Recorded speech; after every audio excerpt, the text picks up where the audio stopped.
Hello, my name is M&M.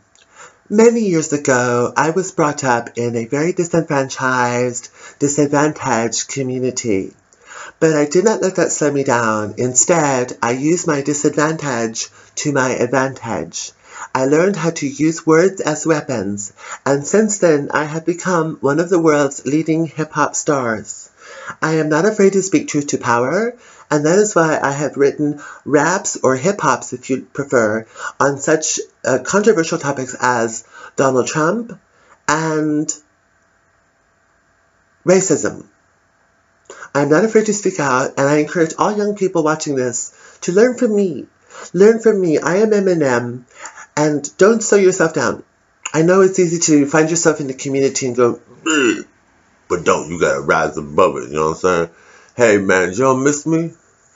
Did y'all miss? I'm gonna try to do a 1-hour video today, man, because I only did one last week. But listen, you gotta do me a favor, man. If you like these motherfuckers, you gonna click like or subscribe. Just gonna click like or subscribe, because you have to, you can love yourself up to a point, but if you ain't got enough likes and views and everything, ain't none of that self-love gonna propel you to the next dimension.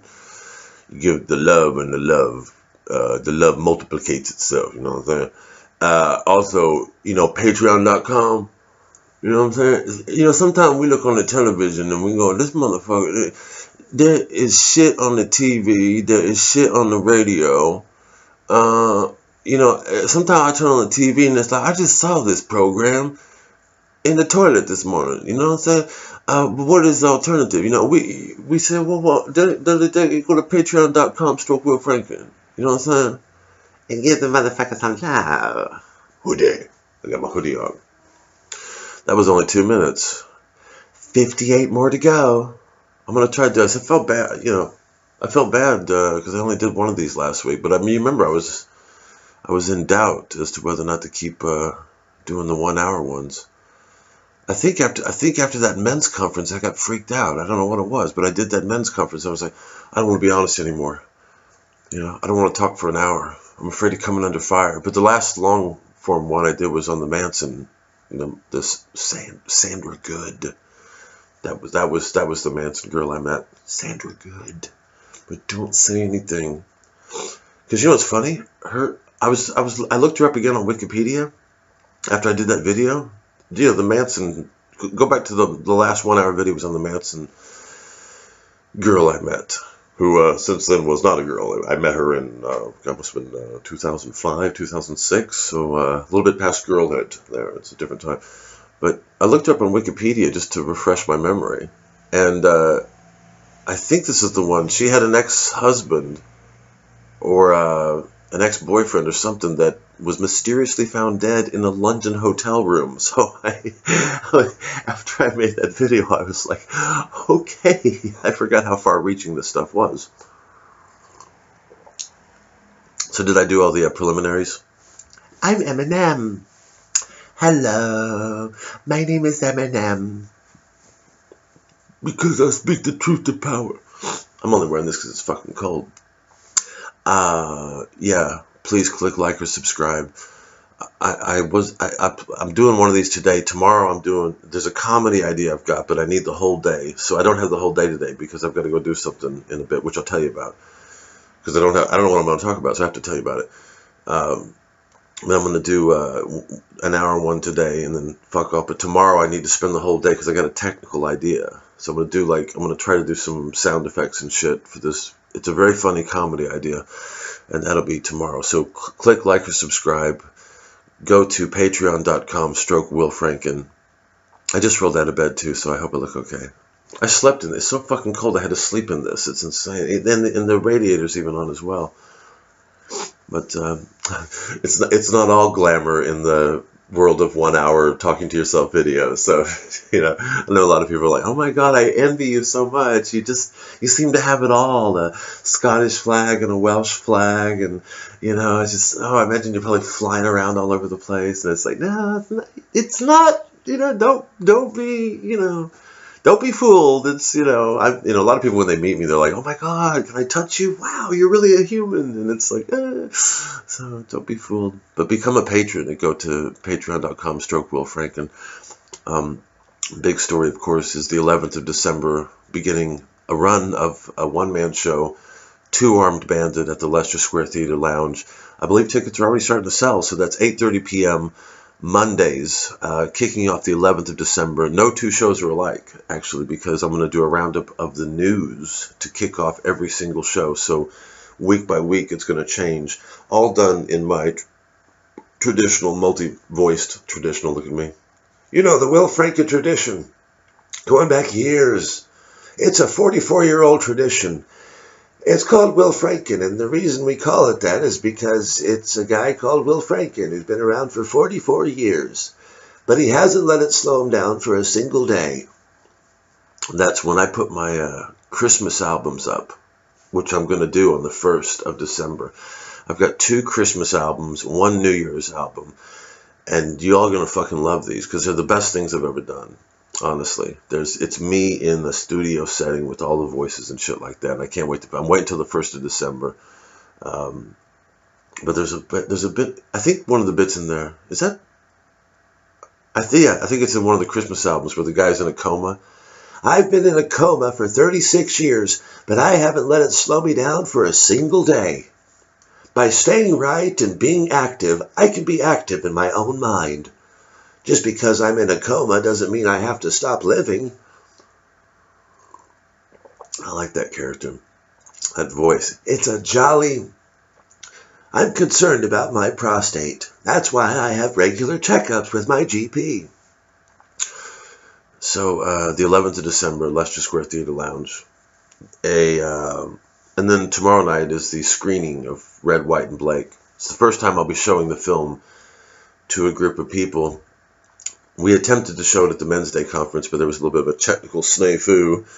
But I have a feeling it would have really gone over well there. That we were just going to show the clip on feminism, but we're going to show the whole film tomorrow night at the Bedford Pub in Balham. You got to take the Northern Line, come to Balham Station, and then it's just right down the road. It's the huge pub called the Bedford Pub in Balham. And Balham, as you know, as Peter Sellers referred to it as the Gateway of the South. I'm proud of myself. I'm 7 minutes in, and I just pressed record, and I just, cause I'm tired. I just wanted to lay in bed all day, and I thought, well, this is the only chance to do this because I have to have an MRI. As a matter of fact, I'm going to get my questionnaire out. I'm having an MRI for my prostate. Once the NHS gets a hold of you, they really don't let you go, and you start to feel like you're a guinea pig. So I don't like MRIs. Has anybody had an MRI? Oh, listen, I want to say something to the women.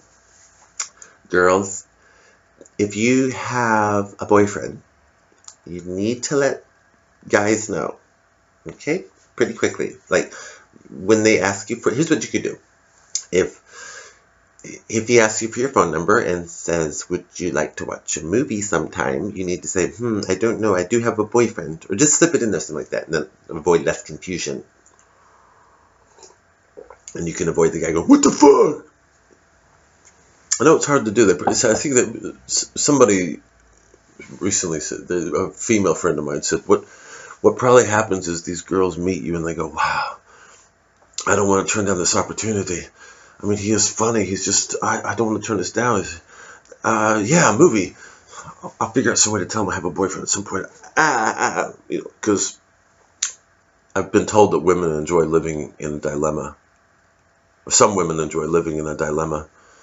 That's why they have soap operas. Listen to me, I sound like a sexist. I'm not a sexist. You guys know that. I'm not a sexist. I'm not a sexist. I'm just, did you see that movie Joe with Peter Boyle? It's not the greatest movie in the world, but it's about, I totally forget what it's about. It's about this working class guy named Joe, and he's played by Peter Boyle. And there's a middle class father who's got a daughter who's involved with a drug dealer, and Joe hears him at a bar bitching about hippies, and then Joe takes it on his own to go off and kill this guy's daughter's drug dealing boyfriend, hippie, because he thinks he's a hero. I don't know, I gotta watch it again. But there's a scene because Peter Boyle is with, he's a working class, I think it's in Queens, and he's a working class guy, and he's got a working class wife. And the middle class, what happens is he kills this, I don't want to give it, well, that's the beginning of the movie. He kills this hippie drug dealer because he thinks he's doing this middle class guy a favor, and then he says, like, now we got to be friends now because Joe's like a lonely guy and he wants to better himself and hang out with middle class people. And the middle class guy and his wife come over to hang out with Joe, and then Joe's wife is all nervous because, oh my God, what do they eat? What do we do? It's like, relax. So he says something very funny at one point to the to his wife. He goes, relax, just talk to the wife. Women got a lot to talk about, they say. It's the way he says it. Women got a lot to talk about, they say, as if he's read this article and shouldn't have done. That was a complete waste of a few minutes describing Joe. I was trying to go right. I've not really properly. I have slept. I just want to sleep more. It's when it's cold. I don't want to get up. I just wanted to do one because I have to go. I got to go to this thing, and then I got to go to St. Bart's to get my to get in the tube. Which I've done before, but never for my own health. It was to get $80 in America because my comedy was not going very well, as you can imagine. I kind of hit a rough patch. This was back in 2010, I think. It was 2009, 2010, and an opportunity came up, and I was thinking about this. I thought about this last night. There's nothing I resent more than an opportunity. Think on that for a while. No, but an opportunity came up to use my talents at lying still in a tube. And so that opportunity came up, and it was 80 in cash, and believe it or not, it was 2 fucking hours in an MRI tube.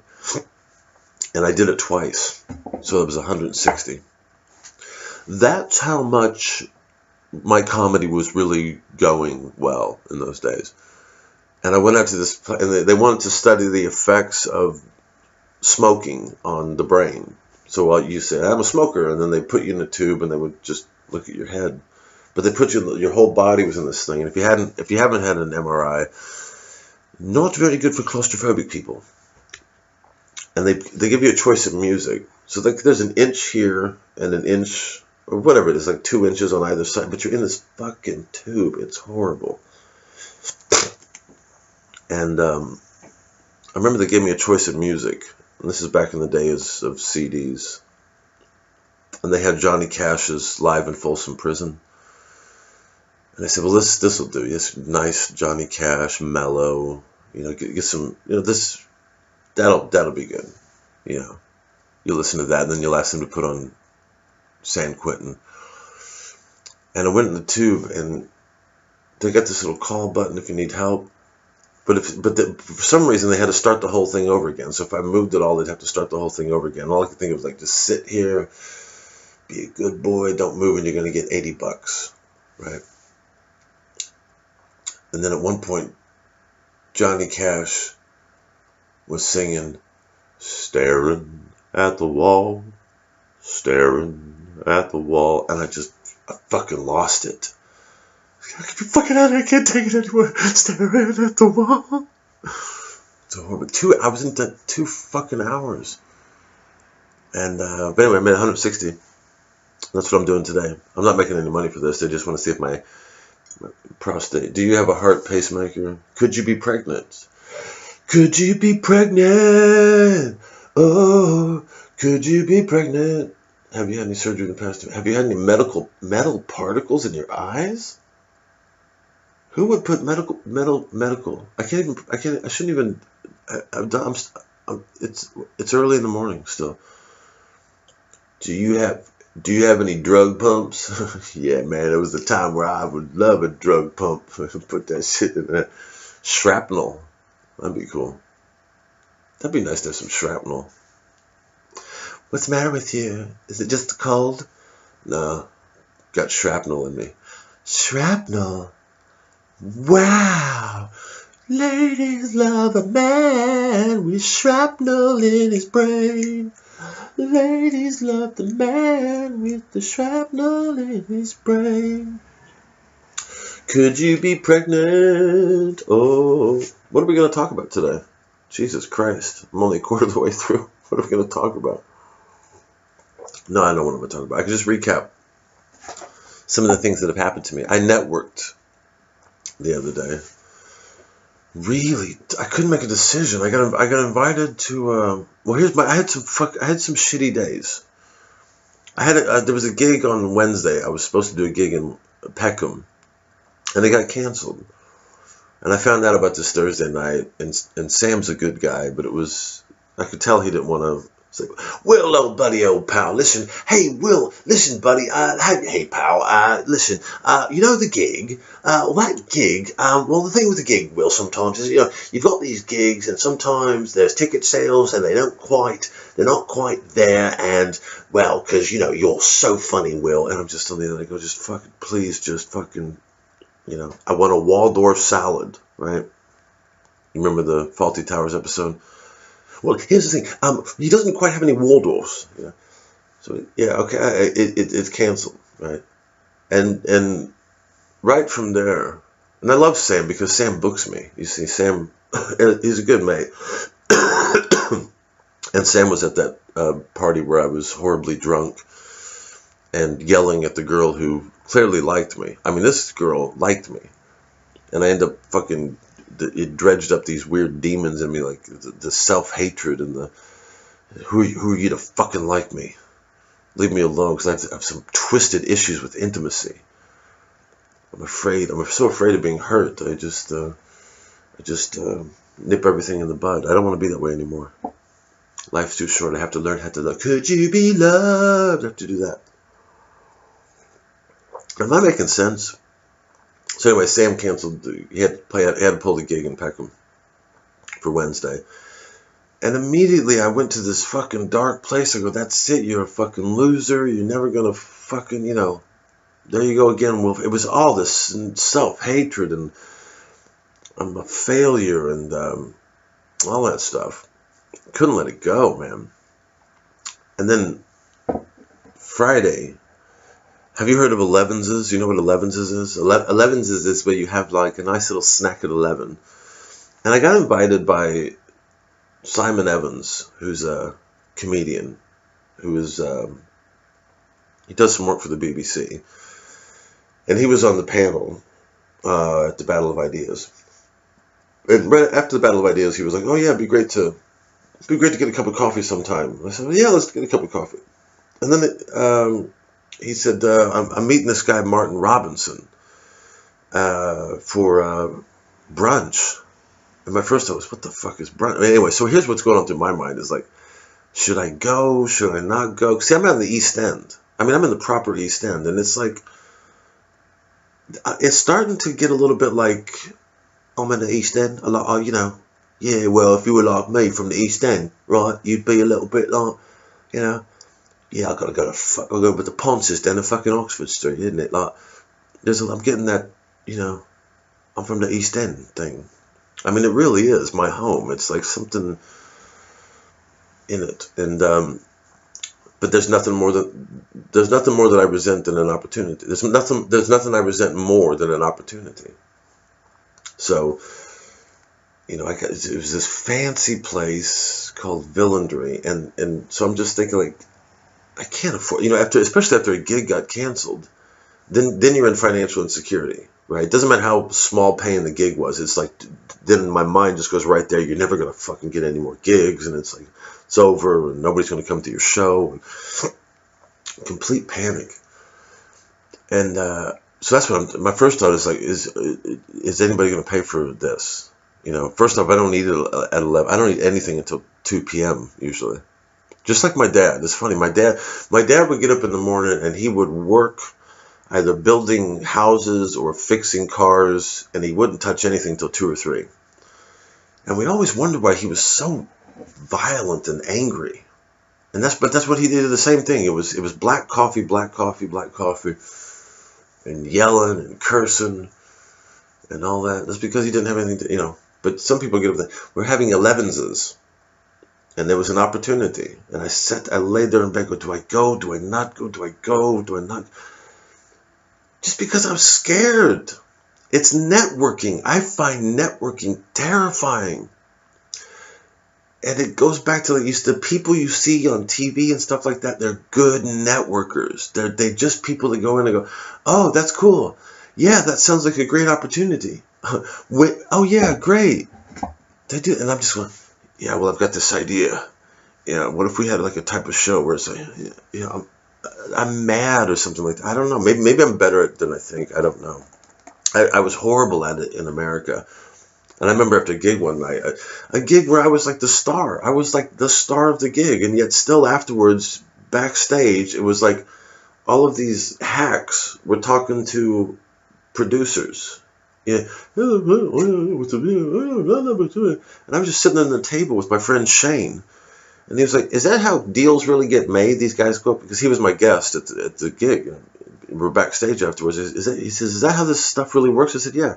See, that guy talking to that guy there, they're going to be buddies, and he's going to like nag him, and they'll nag each other, and they'll eventually get in, it doesn't matter what I did on stage. I'm just going to be the one sitting here, afterwards. It's weird. It's like, I don't know.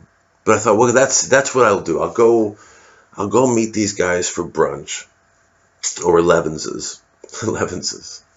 We're having 11s is on at Villandry. I'll meet these guys because Simon's a good guy and Simon likes my stuff. It always helps if somebody likes my stuff. And one of the things I look for in a person is how much they like me.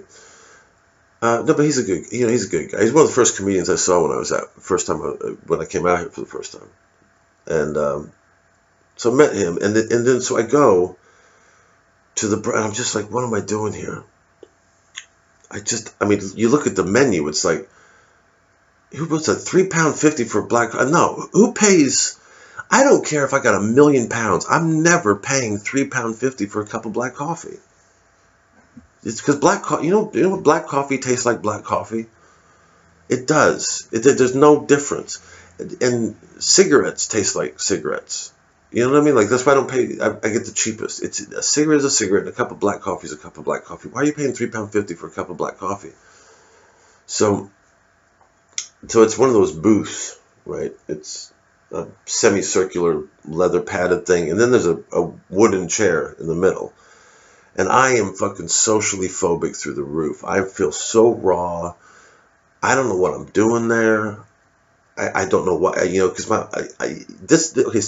if you're working class, and again, I resent this idea, like, well, there is no such thing as a class structure in America. Yes, there is. There is. You just don't hear about it because the people telling you that are not of the working class. But if you are working class, there's always this thing that you go to these things because you want somebody to say, well, I have a job for you. Here is the job, and here's how much money it will be. It's always in the back of your mind. So when you show up and they start, and the banter starts, you don't know, like, is there a job here, or are we really just bantering? We're just bantering, talking ideas and bantering. But I went there because, the show that I'm kicking off on the 11th of December, I want to have special guests because I like so 10 to 15 minutes of each show, I want to bring on, not a comedian, but a special guest.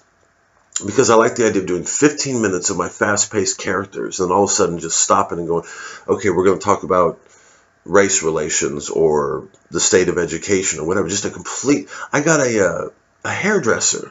I'll tell you about her in a bit. A hairdresser. I'll tell you. I'll wait till. I'm sorry, my brain is so. I just thought I'd press record and just roll, right? So I hope we're doing okay. I just wanted to make one of these hour-long videos because I'm thinking of Paul. Is Paul watching? Because I know sometimes I get texts from Paul saying, "Man, your videos are great," and I'm thinking about you guys, but I'm sorry if I'm a bit disjointed. But anyway, so I go to this thing, and the terror is on me, the social terror. Because there's this guy, Martin Robinson, here's Simon Evans, and I'm sitting in the rickety wooden chair in the middle. And I don't know what to fucking say. And they're doing this like that's a bit like, well, yeah, but if somebody would say, oh, what, do you think do you think McGolby's really going to be, hold on, it's all like current affairs mixed with a little bit. And I'm just sitting there like going, I don't know what the fuck to do here, man. Jesus. And then the waiter comes by, and Simon's getting this guy's getting a grapefruit thing, and Simon's getting some poached egg thing. And it comes to me, and I go, just a tap water? Right? Because I don't even want to, I mean, I'm looking at the menu going, yeah. Right? And it's funny because I talked to my sponsor about this. My sponsor is such a spiritual Scottishman. He's like, fuck, and his spirituality really scares me. I say, because I'm afraid if I get spiritual like you, that I'll become very calm. And that terrifies me. It's just weird. Like, calmness terrifies me. I'm afraid that's it. You just let me go. But he said, well, if you're nervous, mate, if you're nervous in a situation, just see what you can bring to the situation. How can you be of service to the situation? And I said, well, I thought about that. I said, the only way I felt I could be of service in that situation was just telling everybody, hey, you know what? There's a real cheap place called Pret we could all go to, and I can save us a bunch of money. Why don't we just go to Pret? Because I'm looking at it, what the fuck is this? For an egg. 5 pounds up the road, 5 pounds. I get bubble and squeak, beans, toast, coffee, black pudding, sausage, something else. I mean, why would you pay, why? I don't get why people pay a lot of money for food. I just don't get it. I just don't understand it. For a car, yes, I get it. You get like a Batmobile, then you pay millions of pounds and you get laser shooting. I totally understand that. And you can keep it or whatever, but that food becomes the same stuff. That my bubble and squeak becomes the same thing. I don't get why people pay a lot of money for food. I mean, this is only look at 1 pound for that. 2 entire liters of the tastiest drink that money can buy. So the tap water, I'm drinking tap water, and just it's just, and everything's, oh yeah, I know. And so out of nowhere, I thought, well, I'll try this tactic. I started, do any of you guys suffer from social anxiety? And there was you could almost hear the record on the turntable go, zzz, because I do. I just wanted to get that out there.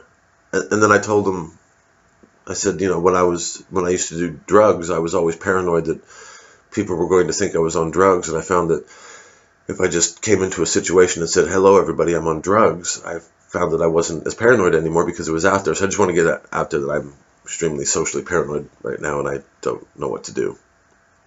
Anyway, go ahead. Continue. And they just continued talking. And eventually, it was so weird. I could tell it was a really shocking thing to say. I wasn't trying to shock anybody. It was just like, help. Help. And then finally got to the point where it wasn't that long. It really wasn't that long, but I just little bits of things I was throwing in there, and excuse me, a little bit of crocodile in my in the lily pad of my swamp, and finally at some point I said, "Do you know how much is a cup of coffee here?" I just threw that out there. So, because they're all doing this. They're all talking about, oh yes, well now I never, but what the BBC's doing now. Well, what I'm doing, yeah, but I've got a show there now, and it's like there's a whole framework of the structure has been. Because I wonder if Simon had me. Simon said some very good things last Battle of Ideas, not this one, past, but the one before, and he was in the audience, and he said some wonderful, flattering things about my comedy. And I was really touched about that, and then he was on the panel this year, and then I kind of thought, like, well, he's kind of following me around. Your ego, come on, every comedian's got an ego, but it was a little bit like, okay, now he's, and then I almost wondered if I was just like the token freak. See, that's where my negative self-perception comes in, right? Am I just I'm the token Trump supporter? I'm the token Brexit guy. I'm the lunatic American guy that says what he says. Is he telling the truth, or is he just trying to shake things up, or what is it? I don't know. But see, it's always dangerous if I think about myself. That's the thing. You're supposed to think about other people. What can I bring to this situation? I didn't know what I could bring to the situation. I'm in. So finally, I go. As they're talking about, they've moved past it. They've got the poached egg, and he's got his grapefruit thing. I'm sitting there with the tap water, going, and finally, I go, how much is a cup of coffee here? And then Simon says, I'll get it. I'll get this. I go, oh, cool. Thank fuck. Okay, yeah, I get a black coffee. That's all I wanted was a black coffee. And then there, I was able to a little bit, right? And then I asked Simon if he'd be on my a special guest on my show, and he said no. He said he didn't want to be involved with somebody else's. He said it's very difficult to get comedians to get involved with somebody else's. I said no, but you're not doing a sketch with me. We're just stopping for about 10 minutes, and I'm putting another string on my bow. I love that phrase. David Brent, strings to Brent's bow, a philanthropy. I've never seen The American Office. I'm so proud of myself for that, and never will watch The American Office. Because that's another, in that conversation, they brought up the Screen Actors Guild strike. Or no, somebody else did. Somebody else brought that up. The Screen Actors Guild going on strike. And I said, yeah, I remember that. And I remember the writers of The Office, The American Office, going on strike. The Screen Actors, and I remember thinking, yeah, but what are you talking about? There were two people that wrote that. It's not your idea, and yet somehow it gets to America, and you need a whole team of writers. And now they're going to go on strike now. It's like, come on, what are you talking? It's not even your fucking idea. Fucking going on strike for what? Crazy. The people who ripped off other people's ideas or sold or bought them. What Ricky Gervais sold it, right? So it's the people who don't have any ideas of their own are going to go on strike. We want to be paid more. Fuck you. Write your own fucking ideas. Ain't pity for you, Jesus. Anyway, so Simon left. He had to go do something at the BBC, but he didn't want to be on my show. And I said, you're not afraid of linking your name. He said, no, it's because he lives out of town. I think near Brighton, whatever. But once he left me alone with the other guy, that was easy. This guy, Martin Robinson, is really cool. We started talking about education. So this guy wrote a book called Trivium. Look it up. But look up this guy, Martin Robinson. And he's going to be my special guest on the 18th of December. He's going to come on and talk about education, which is pretty cool. Because, yeah, he was telling me stuff like about the horrible things that are going on in schools nowadays with machine. He believes that we should get all machinery, technology out of the schools, and I'm completely with him. And you tell educators this nowadays, they think you're off the fucking rails. I say, yeah, of course, because if the kid goes around with the iPhone, then he goes to school and it's all laptop, and he goes back. There's nothing that demarcates the school from the ordinary life. I have always believed that. I taught in Harlem for a year, and I remember these kids could not open a book. They were constantly told they're black, constantly. From the principal on down, everybody was, you're black, you're disenfranchised, broken home. This fucking rhetoric was pumped out left and right to these kids. The lowest was expected of them. It was horrible. And then one day, Puff Daddy, because that was his school when he was growing up, P. Diddy, he comes and gives a gift of computers. And there's the big photo op, Puff Daddy with the principal, with the big row of computers. And I'm just thinking, that is the last thing these kids need. Last fucking thing these kids need. So this guy Martin Robinson, looking up, man, we got on like a house on fire, and he's gonna be on my show. Because I said this is the kind of guest I was talking about. Like, I love talking to these people. Let them talk. See, with comedians get together, they talk, how do you make a perfect joke? When do you know that a joke hits? When is it too early to make a joke? When is it too, and the comedians go round and round this thing. And it's just like, the only rule is be funny. That's it. There is no too soon, and all of these codes, fear is contagious, right? So if I go, I don't want to make any jokes about certain people, well, then the audience goes, yeah, don't make any jokes about certain people, right? And then both kind of operate on this paradigm of like, I won't say anything if you won't laugh at it. It's this timid fucking thing. There are no fucking, you don't even need to debate about it anymore. Like, you can debate about it till the cows come home and you're still not going to fucking do it. What is comedy? What is comedy? It doesn't matter, because you're not going to do it anyway. You're still going to operate on this politically correct paradigm. You're still going to do whatever you need to do to get on fucking the BBC. So why have a debate about what makes a good joke or what not? Fuck it. But this guy's talking about education. This is great stuff. And he's talking about, they have these things called Microsoft educators and Apple educators. And I go, yeah, I know. They're creating little corporate drones. They don't give a and his bottom line, as my bottom line as well, is learning something for the sake of learning it. The intrinsic value of knowledge, which is completely, everything is geared to, they might as well call all schools trade schools for Microsoft, because that's all it is. It's just, let's create more fucking computer clones. Let's teach them social media platform. Let's make them web developers. And guess what? They're not going to get paid either, right? It's more internet shit that doesn't make any money, of course. Just crank it out, crank it out, crank it out. It's so sad. And you come in as an idealist to these things. I came when I was teaching in Harlem, I came in as an idealist. I thought, yeah, if we could just get over these, I came from a disenfranchised background, but it wasn't put into my head every day systematically by academics. It wasn't, you come from Missouri, you come from a small town in Missouri, and you don't know what it's like, you'll never have any money. It wasn't put in my head. I fight against it internally, right? When I go into, I still have that, am I allowed in a fancy place? I've got a chip on my shoulder because I'm in a fancy place. That's why I get on in the East End. But systematically, I have not had it, these communities in Harlem and Oakland, and it's just a constant stream of you're a victim, you've had it hard in life, Black Lives Matter, every cop is shooting you. So the idealist, because the people promulgating those myths are not idealists.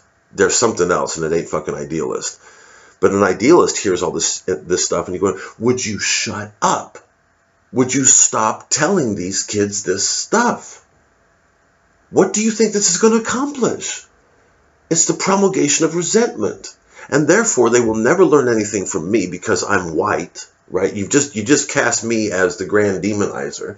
You've completely overlooked the individual. There's nothing I can impart to these children. I'm looking at them like they're here, right? Because these are demons. When I talk about these people, I just, the people that run the education system, horrible. And it's getting worse out here. He was talking about this thing called growth mindset, which is just the nonsense. I mean, there's no intrinsic value to knowledge. Anyway, so that's going to be fun. The other girl, the other guest I got is I hope she agrees to do it. She said she'll think about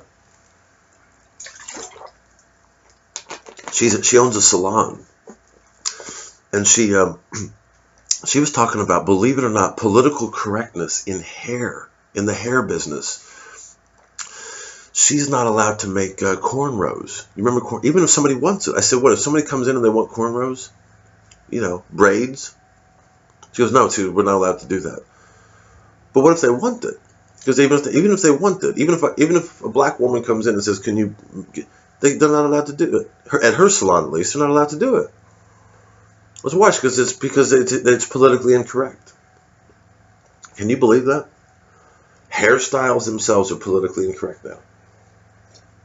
So she was on Women's Hour recently. There is a program called Women's Hour, which, guys, fucking brilliant. I know it sounds like that. It is mind expanding.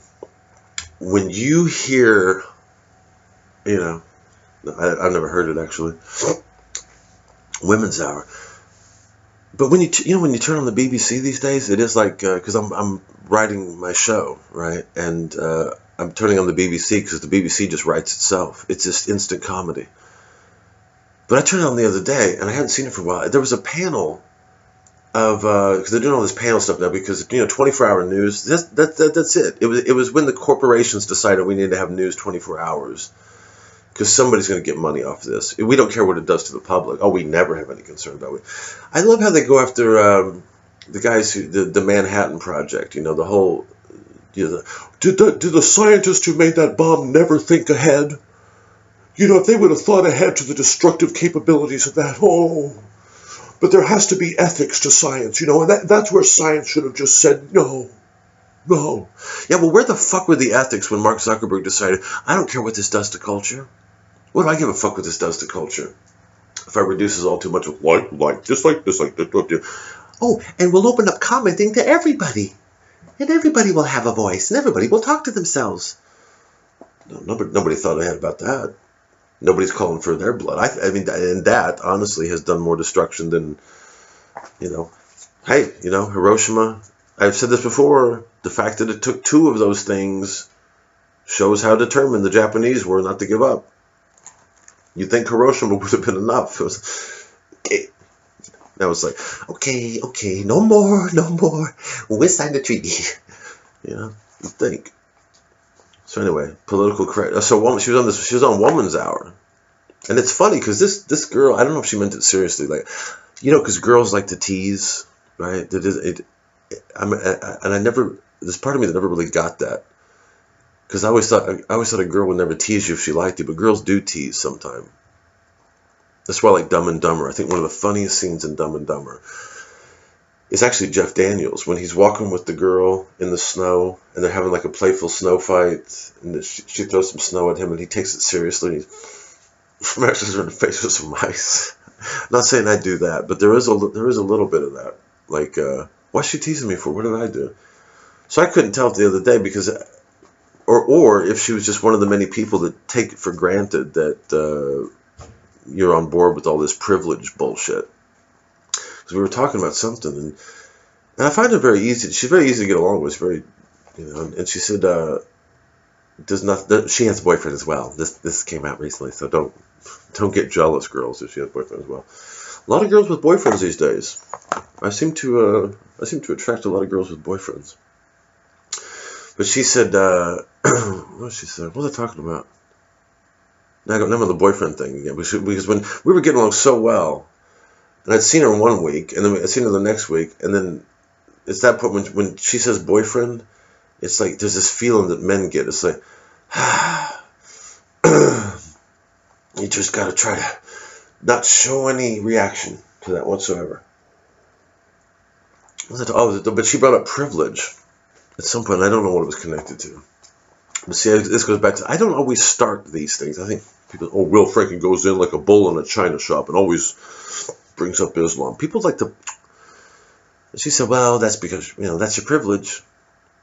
And I said, well, I'm not privileged.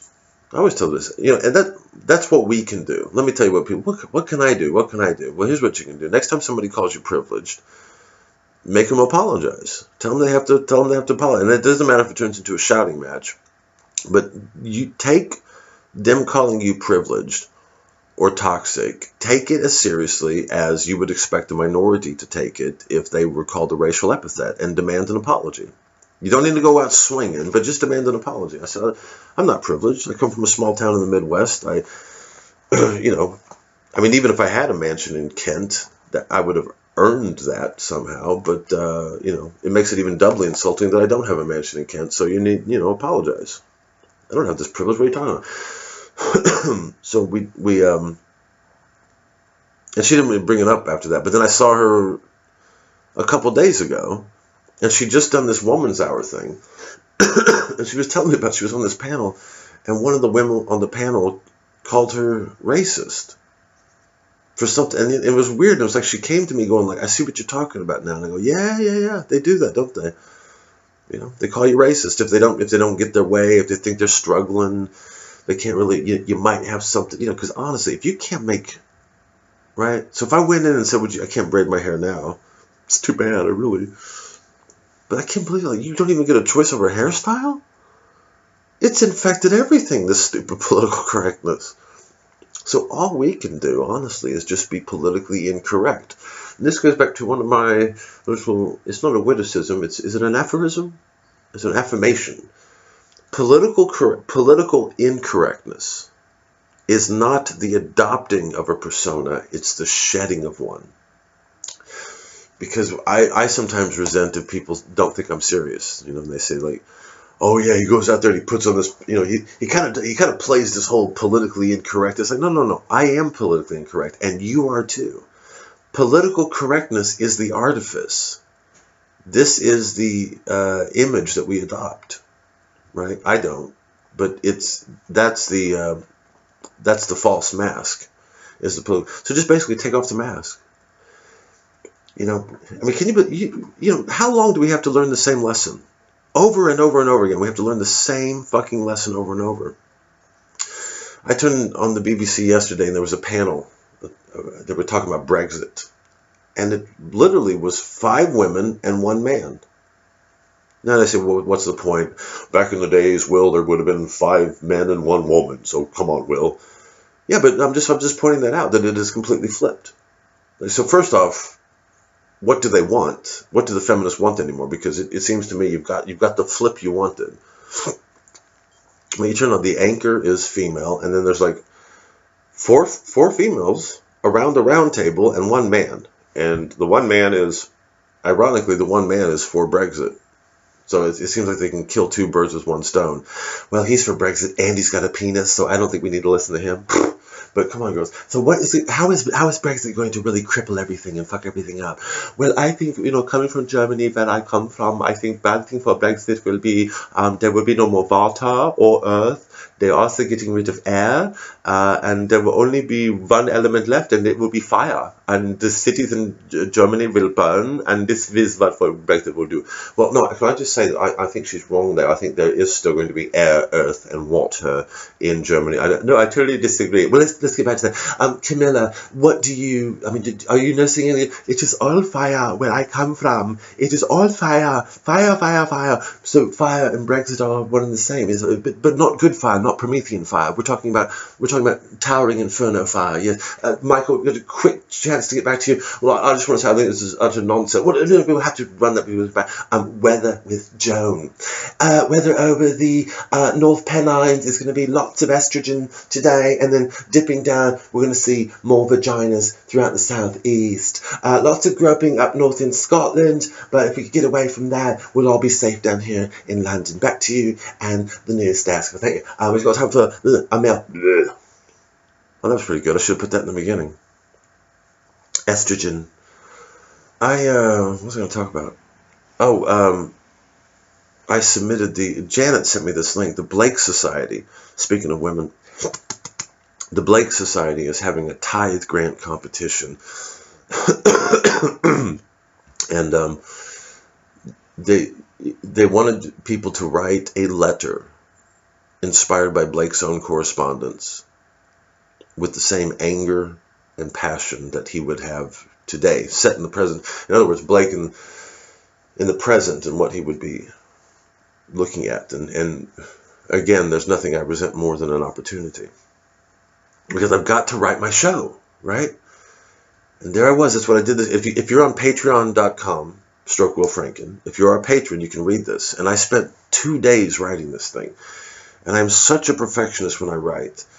And what happens is if I start, it's never simple with me. It's never like, I'll just toss one off. It's like, it's 2 days of going, wait a second, rearrange that, put that up there. And it's even doubly mad. So what I did was I wrote a letter from Blake to Samuel Palmer, who was another visionary painter, not as well known as Blake, but he started a group called the Ancients, which actually met in Blake's house. So Samuel Palmer met Blake. I don't know if they had any correspondence, but there was a 3-year gap. But he met him in 1824, and Blake died in 1827, and they started this group called the Ancients, which looked backwards. And I thought, well, that'd be great. So I wrote a letter as William Blake to Samuel Palmer from eternity, looking down on the present, and Blake just saying, what the hell is happening with art? And putting this notion out there that the artists are killing art. And I brought up, there was a reference to toxic, but as I'm writing this, it's 469 pounds if I win. And as I'm writing this, I'm thinking, God, I could use 469 pounds. And that's what's this. And I think I'm done with it. I made a few cuts. Janet made a suggestion that if you cut it there, because I don't know. But as I'm writing this, I mentioned the pills, right? Because I think Blake would be very anti-pills nowadays. He would be anti-anything that would try to normalize the abnormal. And I think what's perverse about this day and age is it's like every artist every person pretending to be an artist wants to be abnormal. Like they would give their right nut, which would make them abnormal. They would give their right. They'd be like Hitler, actually. Anyway, I don't want to say anything if you got testicle. issues. I don't want to put people off. Dear Mr. Franken, I have one testicle, and I think what you did, you have crossed the line. I have supported you in your anti-Islam stuff and your feminist stuff, but when you go after people with one testicle, sorry, because it must be unfortunate to have one testicle. Anyway, what was I talking about? Oh, anyway, so I'm writing this thing. I might have a shot at winning this, but then I thought, because they're never gonna let any kind of, if you tell the truth about what the fuck do you think William Blake would think about white privilege? The myth of white privilege. Do you think he would be for it or against it? I think he would think mind forged manacles. I think he'd feel the same about toxic masculinity, political correctness. Do you think Blake would be for or against comedians or any artist censoring themselves, censoring their speech, censoring what comes out of their subconscious? Think about it. At the same time, I would be very, very surprised if they gave the prize to somebody who was saying this. And that's what fucked me off so much, to see that there was another Blake documentary coming out. Blake celebrating the multicultural Blake in the city of London. And if Blake were around today, he'd be a hip-hopper. Oh, yeah, because if Blake were around today, he would lose his talent. He would have no talent. So he'd have to resort to hip-hopping. I don't care. Fuck hip-hop. Fuck hip-hop. That should have been a fad that lasted a year. It should have been, do you remember that year everybody made music out of computers and talked a bunch of yo-yo man? Who's that? I'll talk to him later. I'm using my phone as light today because it's so gloomy out there. What was I talking about? So anyway, but I'm looking at the guidelines on this letter, and it's Q&As, and it's like, how long does the letter have to be? Blah, blah, blah, blah. Where can I email the letter? Blah, blah, blah. And then it says something. So what are you looking for? And the answer is, we're looking for William Blake today, wherever and whoever she may be. And I know that was a politically correct thing, because they say, but it's just the way that was worded, wherever she may be. It wasn't wherever he or she may be. It was wherever she may be. And I think feminism has got to that point now, right? It's like you have a panel of 5 women and 1 guy, and you go, I thought it was always about 50-50. I thought that's what you want. Yeah, but what, you have a problem with it? What you want us to take us back to the caveman days? Is that what you prefer? You go, no, I just I just watched a football match where it was all women commenting on the game, and now I'm watching this, and there's I just noticing things, But I noticed that wherever she may be. It wasn't he or she. It wasn't like and it could be a woman. It could be a man or a woman. It was just wherever she may be. So the only thing I'm debating today is, because I'm going to submit it today because the deadline's tomorrow. The question on my mind is, do I submit it under a woman's name? That is the question. Do I submit it under a woman's name? And the only thing is, if I do win, then just get a wig and go and drag to receive the money. That's simple, right? In other words, leave me alone. In other words, do I play that game? I honestly am starting to think about that. Getting think of the women who had to use pen names to get published back in the day. I think we're at that stage now where, like, you might increase your chances if you get a female pen name. And right? Or if there's any women that would, if I email this to you, if you'd send it to them. I don't know. Call me crazy. But I think, because here's what I kept. I took out the toxic masculinity. There was a line where I said my phallus renders me toxic, and my race renders me privileged. This is William Blake's writing to Samuel Palmer. Nevertheless, they still have me on their shelves, I presume because of Huxley and LSD. Which I thought was a great line, but I got rid of the, because as I'm writing this, I'm thinking I might have a chance. I don't know. Because there's clearly a knowledge of Blake there. There's all sorts of, if this woman, and another thing too, the woman judging it is Tracy Chevalier or whatever. And she's an alumnus of Oberlin College, which is a very fucking leftist university. So there's I am thinking, put it under a woman's name. Cassidy McFlesh, something like that. I don't know. I'll have to think about it because I really want to win it. And I honestly think so. I go after technology. It's a short letter. It's less than 1,000 words, but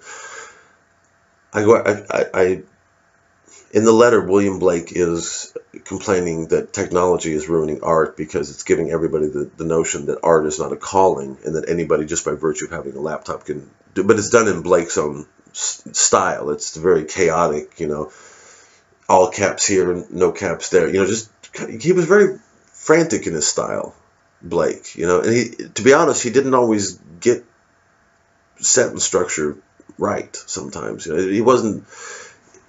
It went out. It was kind of an unedited prophetic way of writing. So there's that. I've mentioned pills, and I know Stephen Fry's been on the panel before, and I know there's this whole, thank you, Stephen Fry, for coming out about your mental health disorder. It's like, can we stop with the mental health shit? I'm sure he's got it, but it's like, unfortunately, because Stephen Fry had it, so many comedians now want to have it. They want to be on a spectrum so they can take a pill, so they can have something to write about.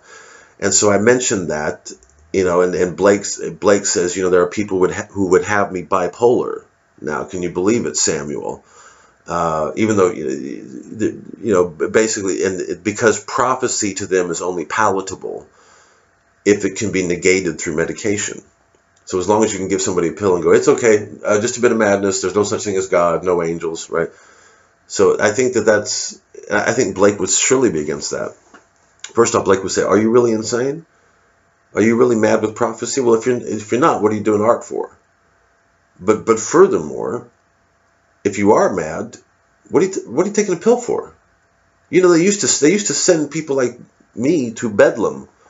And it was not fun, and it was not a walk in the park, so it's a bit insulting to the people who actually have a condition to just, I'm feeling blue. Oh, I don't know. I'm just feeling sad. Look at all the corporations that are involved in our lives. Not my life, but look at the corporations that are involved. Your kids go to school, computer. They go home, computer. He's acting funny. My child doesn't work. What can I do? Here's a pill for your child. There. Now, that'll get him back on social media. Then we got two fucking confluences of big pharmaceutical, big technology coming in. Insane, man. I hope you guys got something out of this. I'm glad I did one. Tomorrow I've got a very funny idea, but I'm gonna be spending the day writing my show and doing that. So it's another sketch. And I don't want to give it away yet. It's just about, but you'll get it tomorrow. Wish me luck on my MRI. That's not enough syllables. It's the Gracie Fields. Wish me luck as you wave me goodbye. Here I go on my way. On my way. Here I go. Something cheerio. To the World War II. Right? But wish me luck. I'm on my way to have an MRI. In the tube I will go. Da da da. Look it up. It's a great song. I wish somebody was here. I wish I had a sidekick, actually. Sidekick would be nice. You can say, Bob, it would be nice to have a woman sidekick. That would be cool to have a woman sidekick. Who wants to do it? A woman sidekick. A really hot looking, boop boop be doo. You could say, you ever heard Gracie Fields? Yeah, the Mike and Kathy morning show. Sorry. I don't think there was anything to talk about. Other than no, I'm just going through my mind right now, trying to. This is a very sedate one, isn't it? I like the funny. The Brexit thing was funny. The Brexit panel was funny, and that's it. I have read, understood, and answered all. Radiographer checked by MRI authorized person. I hope this was my first one in a while. So what can you do? I just got afraid of being honest. Oh, that's what my friend said the other night. He said, we were talking about positivity. I said, if I go 24 hours in the future, only 24 hours in the future, it's all disaster. There's nothing good. It's crazy. And he says, I said, do you ever do that? He goes, mine's all positive, mate. I think of myself winning an Oscar. I said, what, you go in the future and you think you're winning an Oscar? I haven't done this since I was a kid. When I was a kid, I filled with positive fantasies. Like, one day I'm going to get out of this town, you know.